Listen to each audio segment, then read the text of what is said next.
How's it going, everybody? Thank you for tuning in and welcome to the 10th episode of the Vintage Breaks Lunch Crew. I'm talking with my hands and everything, so you know I'm serious. This is Lunch Crew episode 10. Pitchers and catchers report already, damn it. Happy New Year, everybody. Thanks for tuning in today. Chris, what do we got up? Speaking of pitchers and catchers, our first topic is that we're talking about baseball season. We are, and if you're like me, the moment my team is out in college football, I go, bring on baseball. For some people, it's pro football. For me, it's when Alabama gets eliminated, and I'm like, okay, pitchers and catchers, let's go. What an ending! What an ending to that game. It was incredible. Oh, it was. It was. We got a customer named Mike Beck who's a diehard Michigan fan, and he and I were just going at it in text Oh, wow, I messages didn't all know morning. that. That's Yeah, incredible. yeah. He's a Michigan man. He's an alum there, and he and I were just like going at it. I was like, he's like Milrose trash. I said, yeah, but he's good enough. So yeah. But with the anticipation of a new baseball season, it really brings up some good opportunities to buy. Um, I'm sure By most of you by current players, you're talking about to buy current rookies. current players. Like Sure. as most of you know, baseball cards have this little seasonal dip. Modern do. They'll dip in the winter. Maybe a couple will spike like Shohei Ohtani as he lands with a new team. But it's all pretty low and it all ramps up towards spring training as guys settle in their roles and people realize, holy crap, that guy's starting for the Yankees now, not the Padres. I better get in. Well, you should have gotten in months ago, buddy. There are some things you can do to better prepare for the new season of baseball. There's a few different ways to approach it. Number one is new team, who this? You know, guy got dealt in the off season. Guy's going to have opportunity where there wasn't opportunity.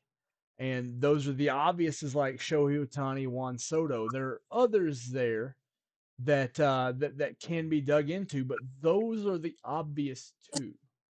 Is Shohei Ohtani, Juan Soto. You're too late on Shohei Ohtani. You do have some time on Juan Soto. His stuff is still dirt cheap. No, he's not in a Yankees jersey and the stuff, but unless you got a time machine, that doesn't matter. Juan Soto stuff can still be had for relatively cheap. I'm not saying go out and buy his base update, but I mean you can find Chrome autos in the $600 range, 600 to 800 depending on when you're watching this. So, Chris, let me ask you, as a Yankee fan, and you kind of know my approach to modern. For those that are just tuning in, Mm-hmm. I generally gear towards the vintage side of things, but I do have some modern cards, call it, that I collect or in my investment portfolio. And Chris, as you know, for example, in Otani, I do have some really nice cards, but I don't have a huge volume. I have a Mm-hmm. couple.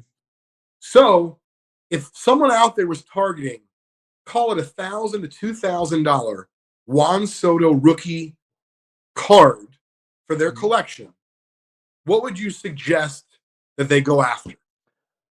So if that is your budget, I do not recommend capturing the photograph of the almost unrecognizable 17-year-old Juan Soto in Bowman Draft. I would recommend there you going with something rookie logo. Topps Chrome update Juan Soto. And we're gonna go graded only because you really don't know what you're getting when you're buying raw. Yeah, you can get a good condition card, but it's really better to go graded with something like Soto. In the $2,000 range, you're probably looking at no, those are not good, not good, not good. Gosh, people still have crazy prices on these Sotos, Leighton. There are people who have pinks listed at 2,000. Uh, No, no. I would go with the 2018 Topps Chrome Update Refractor Auto. You can get those for about $1,200, and I in would a just get 10? in a 10. In a 10. That seems crazy to me. I would just get two of those. Yeah. So I do like that. I do want to bring up something that you just mentioned because remember, Chris, we were talking off air. One of the things we're hoping to do, of course, with Lunch Crew is to be entertaining, but we want to add value to people's hobby experience. Yeah. And what's fun, and I don't know if people have kind of picked up on this yet, this isn't a shtick. I'm learning from you because even though I consider myself to be a savvy hobbyist and good at what I do as a professional vintage baseball card treasure hunter, I certainly am not an expert in modern. And so, two things I want to ask you about Soto. Number one, you kind of glossed over slash dismissed the whole idea of the 17 draft. I want to ask you about that. Meaning, if you had more money, would you rather see someone go 17 draft, i.e., there's no rookie logo on the Mm-hmm. card, or no matter what, you would then, and this kind of ties into my second question, if you upped your budget, so instead of spending 1,000 to 2,000, let's just say it was 2,500 to 5,000 to buy a card, would you recommend someone buying something numbered, or would you have them go back to 17 Bowman draft? So let me know your thoughts on that. So from that era, there's not many options with numbered. You have the X Fractor in a numbered to 99, and that's really the strongest. I'm calling it entry level. It's a $3,000 card in a PSA 10. I would buy that one before I would spend the money that it would take to get a 2019 or the 2017 draft, because the draft card is just outrageously expensive. Let me look up the draft. I would go after that X Factor just because the draft is. Which X Factor from 18? So the X Factor from 18 that I'm talking about looks like, I'll just pull it up right Is here. it I a have a Chrome update X Factor or a Chrome X Factor? It is a Chrome Update X Fractor, and here I just put it on the screen. I have this new thing Sure. where I can snip stuff out. It is this card right here, 2018. This is an actual sale at auction that went for $3,000, $3,050, numbered to 99. 2018 Top Crown. You may be able to find them in a private sale a little cheaper, 2,800, something like that. Say, hey, you don't want to eBay that, you don't want to pay eBay. So that would be the card I would target. So, Chris, would you rather have that card if I was going to buy a Soto card, or would you rather see me buy two, or call it, let's just say it was equal? Would you rather see me have that numbered X Factor or two of the Topps Chrome um, base autos PSA 10? I'm going for the auto PSA 10, two of them. And the reason it's kind of funny is because you can sell them at different times. Okay. You can get that first auto. You can wait. Say, okay, he's a Yankee now. Okay, he's introduced as a Yankee now. Okay, he's playing well for the Yankees, and you can sell one in the early season. Then Yankees are in the World Series. Here you go. You can you you Okay. you can you can do it Listen, twice. great take. I wouldn't necessarily do that, but I'm also not a modern card investor. I Mhm. thought you were going to, lean towards the quality, i.e., the numbered version, but I can't see on the screen. Is the numbered X Factor signed or no? No, no, it's not, and that's what caused me to go with the two autos. Yeah, listen, very interesting. Folks, if you're watching this video, I want to know what you think. So drop your comments in the chat.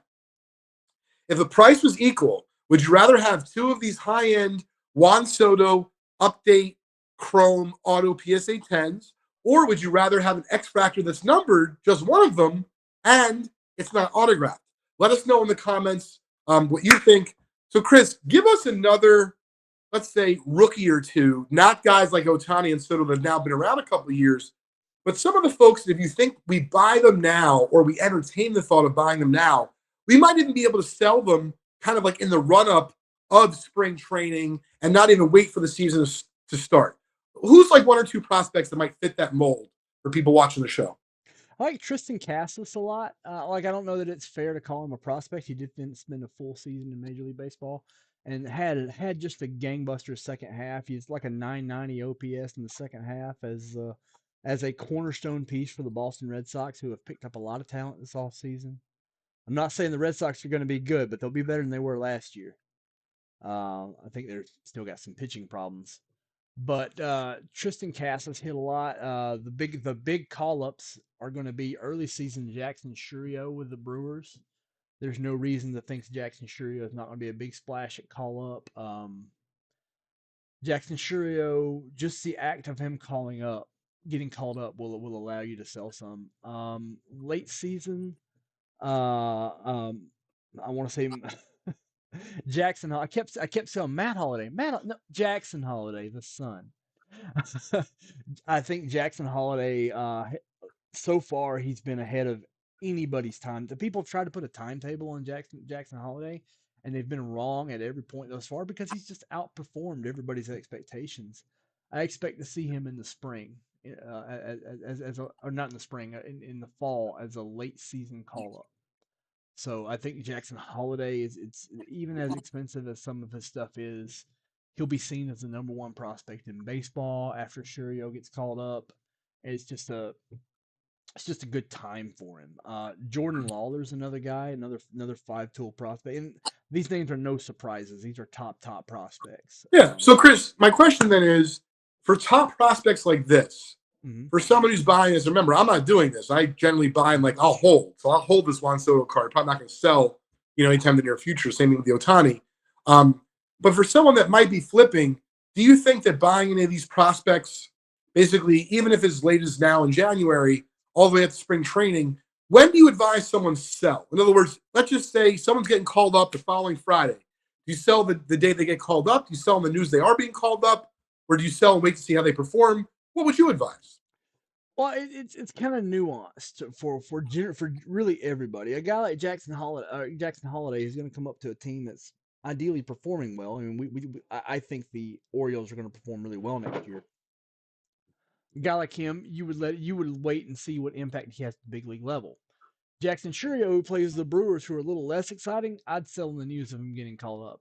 To me, it's all about the psychological element of the fan base. The fan base is going to be buying the card. So I think you hit on something really interesting, Chris, because I hadn't heard you say that before. I've known you a long time. There really is a difference between a prospect coming up. Forget about the time of year, that I know, Mm-hmm. but a prospect coming up for a team that could go somewhere versus a prospect coming up where their team is basically kind of dead in the water or Mm-hmm. likely to not go anywhere. You're saying that for the prospect that's coming up and the team's not going to go anywhere, probably sell on the news Yes. because that individual, exactly. And that makes sense to me, Chris, because that individual, no matter how great they are, no matter how Ruthian they might be, they're not going to impact the team in a way because baseball is not like that. You're not going to get them to the promised land. But I can see what you mean by Jackson Holiday, for example, for Baltimore, because if he comes up late in the season and all of a sudden he gets hot, 6 home runs in whatever amount of games or anything crazy like that, and the Orioles have just solidified home field advantage or whatever the case may be, what you're saying is like there's this added element of seeing this young, exciting prospect in the playoffs for that team, and then anything's possible. Is that kind of what you're saying? Exactly. Interesting. The exception comes with the exception comes with franchises that have kind of broken the hype meter, and that's really just the Dodgers and the Yankees. Yeah, of Yeah, you handle prospects differently with the Dodgers and the Yankees because it doesn't matter if the Yankees are sure. Of relevant. A Yankee prospect is relevant. course. That brings me to Jason Dominguez, and you may remember Jason Dominguez had Tommy John surgery, and everybody's like, "Oh, he's going to miss a year and a half," and I hear that and I go, "Well, that's not true. First off, he's not a pitcher; he's an outfielder. Like he's already taking batting practice right now. Second, there's this new surgery out there called a bionic sleeve that they're using for Tommy John, and it gets him back ultra fast and with an ultra high success rate. And Dominguez had that surgery. I personally think Dominguez is going to be ready to go just after spring training. So that's Bring on Yankee baseball. I'm excited. But and speaking of baseball, but kind of twisting, mhm. it brings us to our next topic, which is talk to me about this craziness of 2023 Bowman draft and the Tom Brady card. And is it still hot? Because it definitely was selling for big money. What's going on? So the twist is it wasn't actually always selling for that big money. There was and I know this because people have brought this to me. They've shown me the screenshots of them trying to take that Tom Brady card to market, seeing what happens, watching the overall landscape of that specific Tom Brady card and its parallels on eBay. There was one bidder with 302 feedback that was pushing the prices of those up to astronomical levels and not paying. Oh, and not paying. and not paying. So a lot of the high end Brady sales you see are fake. So let me ask you this then, because this is so much more of an important hobby question. Mm-hmm. And Chris, you know where I'm coming from when I say this. How the fuck do we help people in the hobby, whether it be someone who's an avid hobbyist, a part timer, someone doing it with their kid or kids, someone who's professional? I had no idea, literally, until you just said that. Mm-hmm. And not only, of course, am I bothered by it, but I'm thinking about how many people might get effed out there by either buying it themselves because of other market comps, getting caught up in the Yeah. FOMO, stuff. Mm-hmm. How do we get the word out there? If you had to say, you know what, Leighton, I have an announcement to make in the hobby that's important, and I want to relay this information to the space. I'm asking sincerely because I don't know. Just because I have a Twitter account and I have an IG account, I'm not pretending to be something I'm not. I'm not someone that has a ton of, millions of followers or anything like that. So I'm curious if you want to help fellow hobbyists with that kind of information, other than through our YouTube videos. And of course, today is our 10th episode of Lunch Crew. If you want to continue to see interesting, valuable hobby content like this, make sure you like and subscribe to our show. But Chris, what is a good way to disseminate this information to help people? I mean, just tell people and like all the social media stuff. It's all the same, right? It's if you have an Instagram account, you also have a Twitter account. You also have all this other stuff. Just talk about it like we're doing right now. Just talk about it. I mean, you can shout it till you're blue in the face, but like just having reasonable conversations with people, and like the main thing you can do is protect yourself, because the fewer people that fall for something like this, the less successful it is, and the less it gets done. Uh, what you just mentioned the word called FOMO, and FOMO, fear of missing out. It hits us all, but you got to remember, hyped up hobby releases sell for more at release than they ever will at any point during the card's life cycle, and that includes that Tom Brady. The Tom Brady's, even without this Schiller, would have sold for the records for that card when they first came out. Every other sale will be behind them. He's never going to do anything on the field that increases the value of those cards. He's done. Um, Staying kind of over your skis, I think is the term. Am I using that term correctly? I don't ski a whole lot. But no, you didn't strike me as a skier. But I would I would say this because I I feel passionately about this. I don't think it's enough to talk about it. Yeah. I think that there should be a place, and listen, this is what's uncomfortable, right? There's all these different, there's blowout message boards, there's Net 54 Baseball, there's various Twitter accounts, IG accounts. And I wanted to say this to you because, listen, I might only have a couple of years on you, but I feel like my social media tendencies are changing. Yeah. So what I'm saying is, like, 5 years ago version of myself, I didn't mind looking at IG every day, looking at Facebook every day, even checking Twitter every couple days. It was not only, of course, part of my world and part of the hobby, and I thought it was important. I'm like, oh, I stay up with my friends' information. Well, I can tell you, fast forward 5 years, I will not let myself do that. I don't think it's healthy, and I'm not saying I'm right. This is for me, gang. Mm-hmm. So I'm just saying, Chris, that the idea of just talking about it or assuming that someone has a Twitter account, an Instagram, a Facebook, they might, but that doesn't mean that they are looking at it religiously or regularly and they would know about something like this. Because honestly, I'm a little bit taken back. As much as I feel like I'm in the know, I didn't know this about the Brady card. Now remember, I'm not buying and selling the 2023 Bowman Draft Tom Brady. Yeah. Um, but I'm still disturbed by a card selling for more than it should and people having this perception because maybe people are participating in breaks because they think the Brady's a big hit. Meanwhile, it's only worth 40%. I'm making up the numbers, of course. So it really just it throws everything off and not in a good way. Yeah. Well, I mean, there are a lot of things that can potentially throw things off. If a big influencer goes on a buying spree and tries to pump out cards of fringe NFL players, in the NFL is more week to week, so it happens more often with the NFL. We saw pumps on Sam Howell, Desmond Ritter. Sure. We saw, I think we see three Zach Wilson pumps a year, right? Not for me. Not from you. I'm a Jet fan. For those of you who are listening and just finding out for the first time, yes, unfortunately, I'm a JATS fan, and I do blame my father. He inflicted us with this terrible disease, but we're hoping one day that the next generation, my family, my son, will be able to think on his own and not be an avid Jet. Yeah. Have you ever bought any Mike White cards? All right, enough about Tom Brady, enough about the Jets. One of my favorite parts of the lunch crew, we bring 2 cards every week for sale. Typically, 2 of them from me are vintage. The 2 from Chris are modern.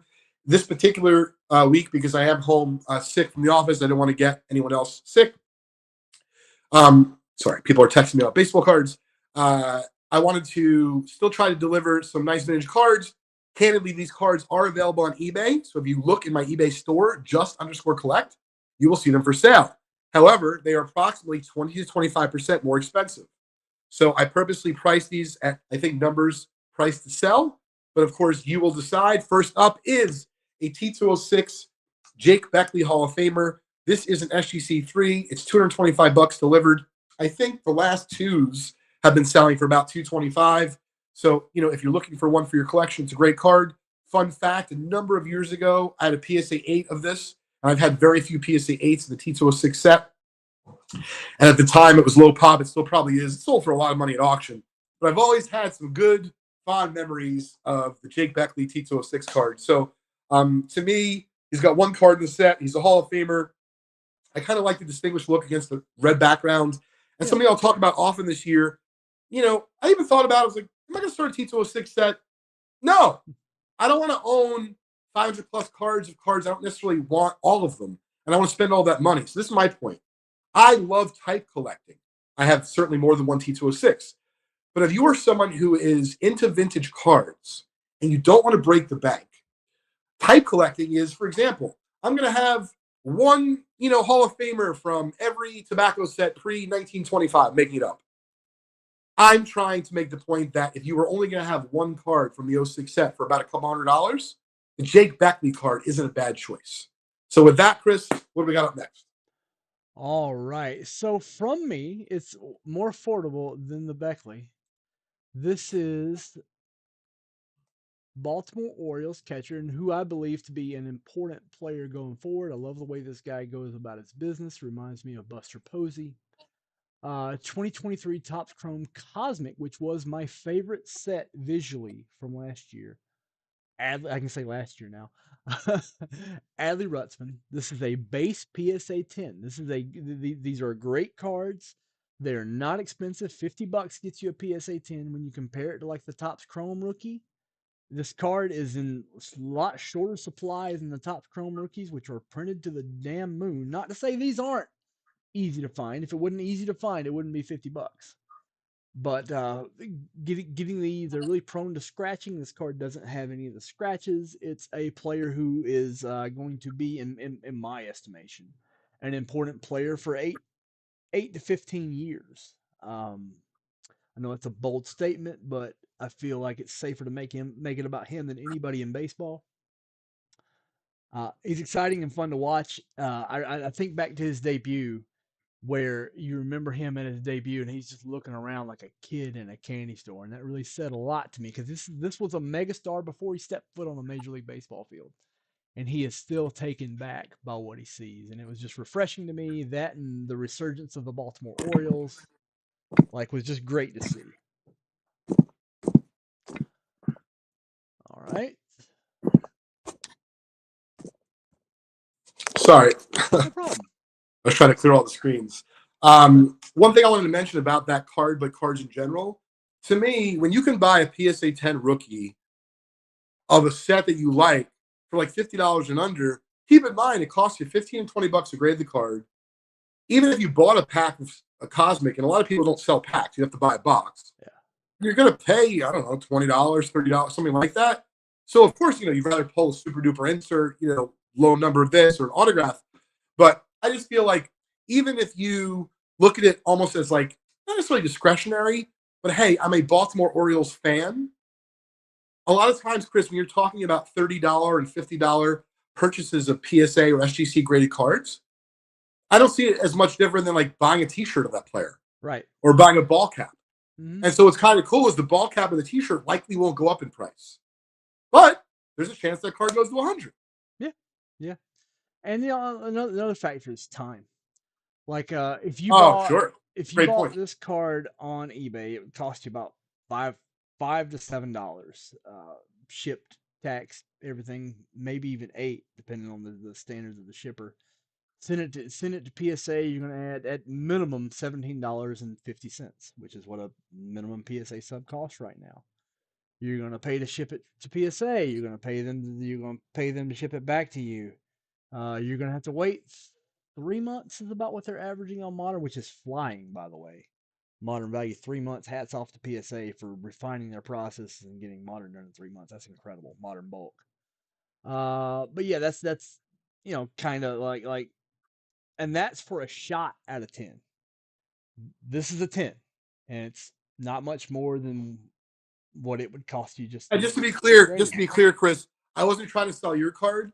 I was merely encouraging others that are out there listening to the show, Mm-hmm. do your own shopping, figure out who your own favorite team is. Yeah. There's a lot of wonderful cards you can buy for 30, 40, or $50 Mm-hmm. of prospects or rookies. Once again, I'm not suggesting they're investments, not what I mean. Yeah. But if you look at it as a discretionary purchase, instead of buying your piece of fandom as a t-shirt or a hat, Mm-hmm. maybe you buy a card and maybe there is a little bit of upside. Yeah, well, when I send this to get graded, it's like, Chris, you're not a Baltimore fan. No, I'm a retailer. You know, I absolutely look at these as hats. Like Sure. I try to value add the cards. It's just that's how I that and vintage breaks is how I pay my mortgage.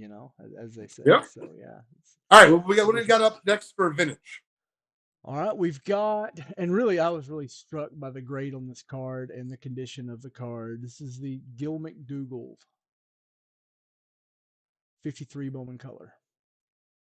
Yep. So I chose this one because it's one of my favorite sets from the 1950s, probably of all time. If that Gil McDougall was any of the Hall of Famers on the Yankees in that set, you'd be talking 500 to 1,000 plus. McDougall was a well-known star player for the Yanks, but certainly not a Hall of Famer. And this one is on eBay, I think, for 275. As I mentioned, you can check out our eBay store at just_collect. We're offering it to our community for $225.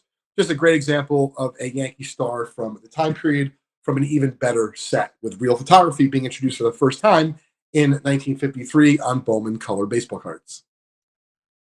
It is truly a beautiful, beautiful card. Beautiful card. Second is the well, I mean, this back. I don't know if you guys can see this in the image, but this back looks like it was just printed. Like it. It's a nice example.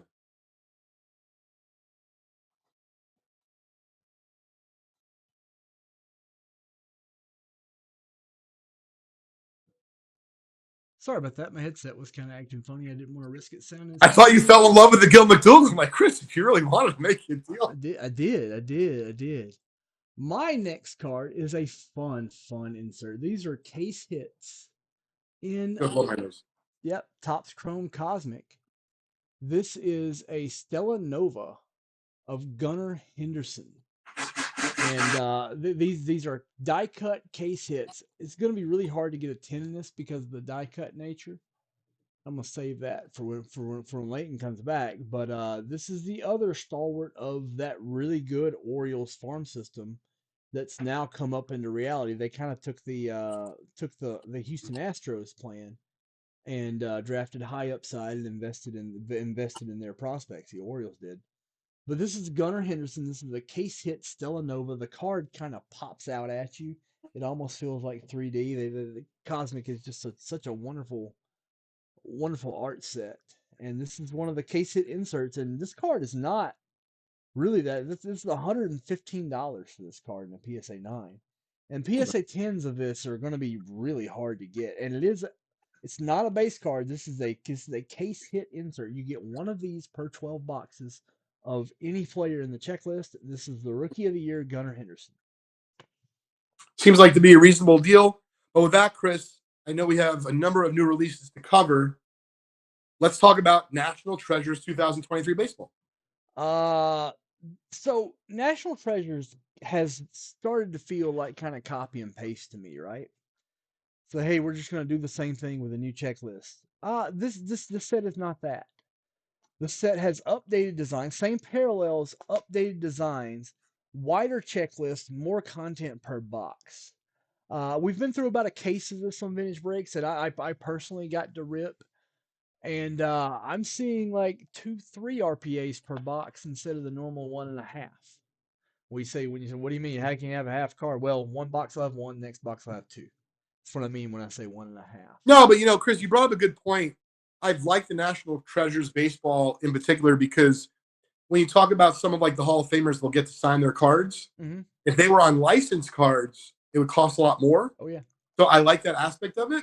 But I do feel the same way that you do, which is over the last few years. Remember, I'm no modern guru, but remember one year we broke like 150 boxes of NT baseball for Vintage Breaks, or 200 boxes, which is like 50 cases worth, which is crazy. Yeah. Because we don't really break that much modern. But point being is that I have felt in the past, and I haven't seen this year's NT baseball yet, that it became a little bit more like copy and paste, and I started to not like it as much. Mm-hmm. So I really am looking forward to checking out the product and seeing some of these, like newer designs you're talking about. Yeah, it's also a little more forward focused in some years. The RPA checklist design has all the big guys in it. It has an RPA of Jackson Holiday. It has an RPA of Jackson Churio. It also has RPAs of guys that you may not be thinking about right now, like James Wood, who was dealt in the Juan Soto deal to the Nationals. So it's that set has a lot of potential, a lot of bang for buck. There's also a really strong veteran checklist in there. Like we hit a 101 of David Ortiz. Is that a really valuable card? Not really, but it's a cool 101 autograph of Big Poppy. Who doesn't want a Big Poppy autograph? It's not a Yankees fan. So I'm throwing a lot of New York digs today. I don't know what's up. So it's just a really improved set from a set that has been kind of stale in 22 and 23 with a lot of retreads. All right, well, let's switch gears. We've been talking tons of baseball on the show. I know 23 Prism football. First off, the line's been hitting. The regular's starting to come in. We're getting our share of Vintage Breaks, I guess, today or tomorrow. What's some of the advice for the release, Chris? Because it's a little confusing this year. You can elaborate on this better than me, but not every top quarterback even has an autographed rookie in it. CJ Stroud, which is really the quarterback that matters right now, does not have autos and will not have autos in any Panini product.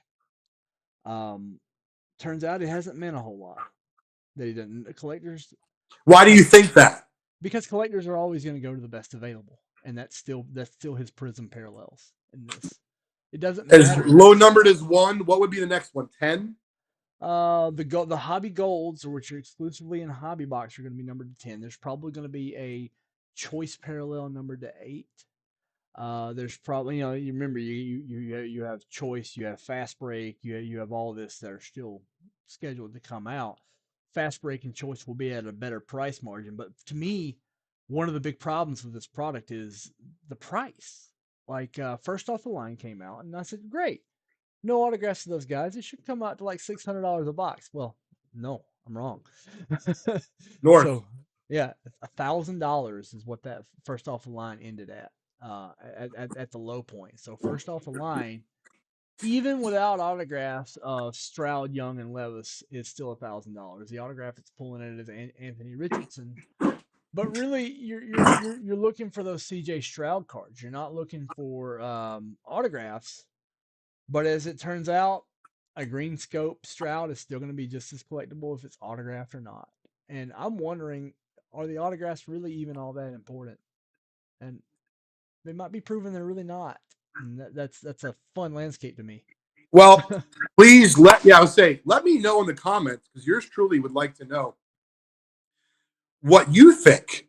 Do autographs on these rookie cards really matter as much as we think?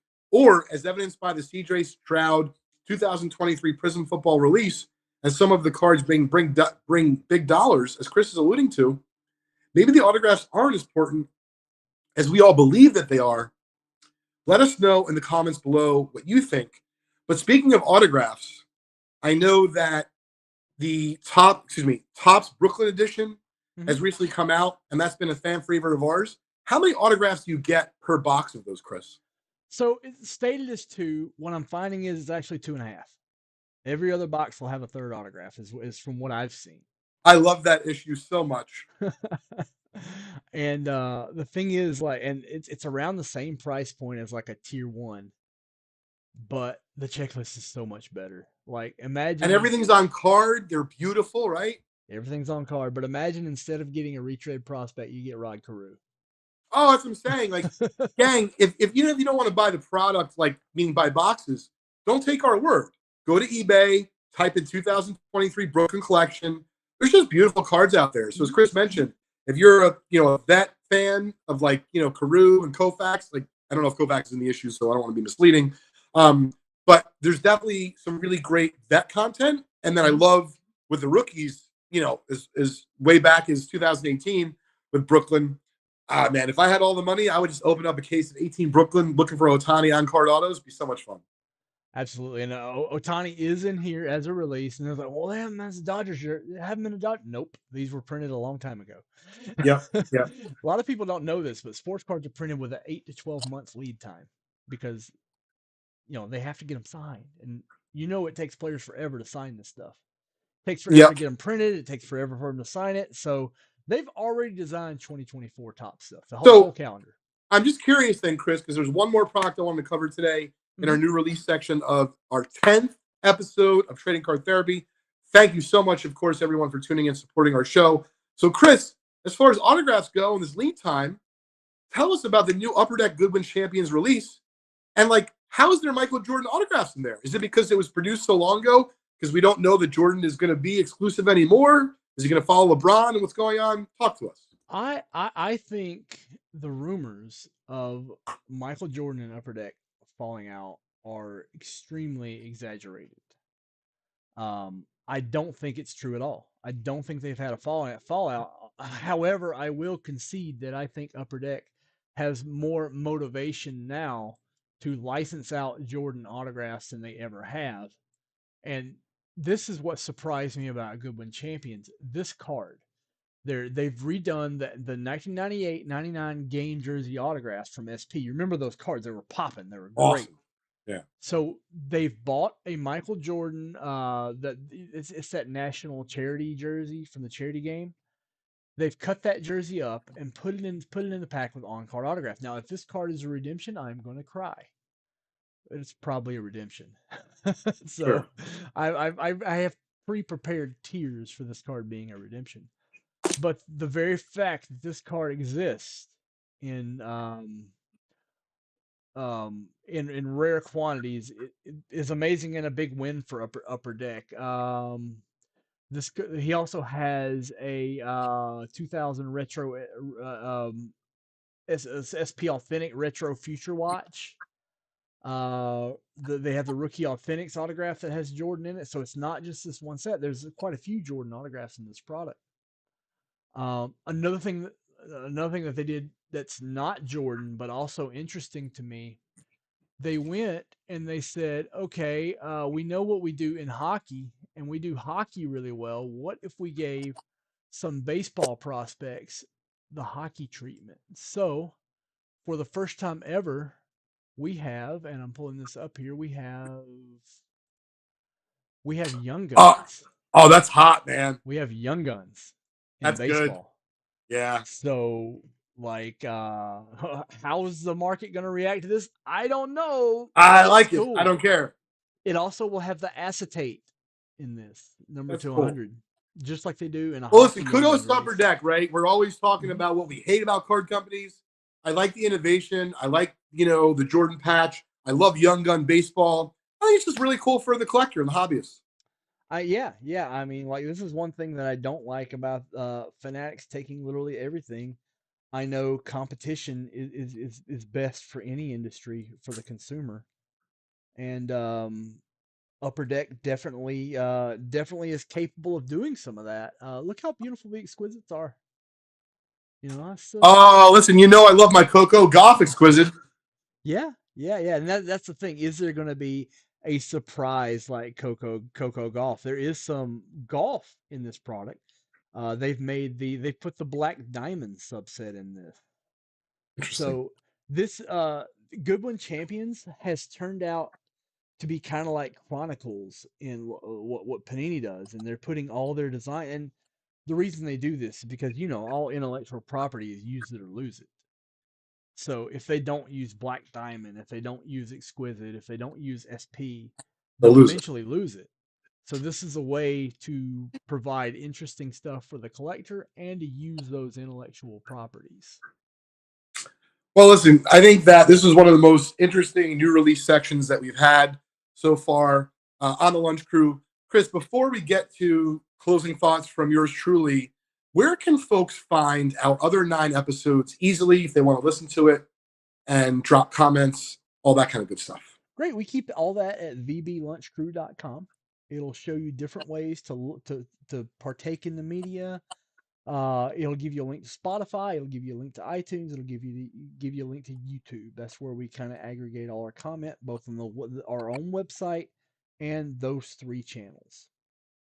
Great. Well, thanks for letting everyone know, Chris. So, if you haven't recently watched any commercials, then you may not have seen this. But I watch enough TV with my son that it's literally drilled in our brains. And by the way, we don't eat Burger King in our family. I used to when I was a kid. But man, their commercial of BK, have it your way, right? Yeah. So I kind of feel like that's what I wanted to close with, but I wanted to talk about the hobby. So it's enjoy the hobby your way. Man, we were talking just a little bit ago on today's show how there's just, offline, Chris, before today's show, pardon me. There's all this different content. There's a lot of noise and there's influencers. And really, what we're trying to do with the Lunch Crew, let us know in the comments if we're doing a good job because we want to hear it. We're trying to simply provide information. We'll give you our thoughts, but we're trying to provide the information so that you can be served and be more educated as a consumer, as an investor, as a collector, as a hobbyist, part-time, full-time, casually, it doesn't really matter. But man, there's a lot of people out there who are telling you or advising you what to do, how to do it, who to do it with, the way to do it. And let me tell you, I feel a little lighter. I don't use Facebook as often, really hardly ever anymore. I use IG more so for business, which is why I'm more on there. But man, it's a chore to keep up on all the different platforms, all the different content. So I'm not saying you should listen to Lunch Crew. I'm saying to have it your way. Decide what's important to you, and then you'll be much less likely to be influenced. Whereas you're going to be soaking in the information, and then you'll just decide, I really like what that guy has to say or what those guys have to say. I don't agree. I think that's great. But I do feel there's a lot of that going on. And then, Chris, we definitely talked about this offline. Man, if I see, we were talking about this earlier. I grew up in a household, I'm the oldest. Love my brothers and sisters, Merrick, Farron, May, and Raina Lynn. But man, we did a lot of, squabbling and fighting and God knows, he hit me, she hit me. And I was saying to Chris, we used to call that in my family. If my dad's watching, he knows. I'm telling. And the whole joke is that, our parents try to raise us, like even if someone did something they weren't supposed to, telling on them right away isn't necessarily the best way to go about it. Well, I feel like in our hobby right now, it's okay if you want to share some information, i.e. I'm telling because I found out something substantive that might help you, i.e. this Tom Brady info, which truthfully I didn't know about the prices on 23 Bowman draft Tom Brady's. But putting that aside, as far as it goes, now there seems like I'm the person who's telling, and like literally there is no original anything there. You're just regurgitating other information. Now, to be clear, if you're screaming from the mountaintops and you're trying to help people, I don't think it's wrong. I'm just suggesting for myself, and I think others, we'd like to feel good when we go to our safe space that we call the hobby. Doesn't mean that you shouldn't warn people and give them information that will help them in their journey. But man, let's shoot for not only better content, but bringing value. Because I think, listen, there's some people who are going to be better looking, funnier, wittier, all that kind of good stuff, much more so than Chris and I. But that's okay, as long as we're all in this together, meaning trying to share what we're learning. So if there's something that you've learned last year, just one valuable lesson in 2023 in the hobby, please, I encourage you, I implore you, put it into the chat. And what we're going to do is next week, we're going to find one person who was kind enough to contribute a really good nugget of information, and we're going to give you a prize. So make sure you tune in next Thursday. Our shows usually start, noonish, but it's been busy. So we're going to try to hammer one out moving forward. But getting back to the original point here, if you have other content that you enjoy in the hobby, please let us know. I was talking to Chris offline. Like, I'm looking for more hobby content that I like. Yeah. And I'm not naming anyone in particular, because even for the folks I don't necessarily enjoy their content, I might enjoy nuggets of information they have to share. So please let me know. I'd love to check out some new hobby content, even if it's your content. Love to check it out. Drop us a comment in the chat. And with that, we're going to wrap up our first episode of of Lunch Crew for 2024. Right together. Yeah, I got to try to live there. The medicine's starting to kick in, man. So really appreciate each and every one of you tuning in, not just to our first 9 episodes in today, but moving forward, we're trying to make you part of our journey. Thanks very much, everybody.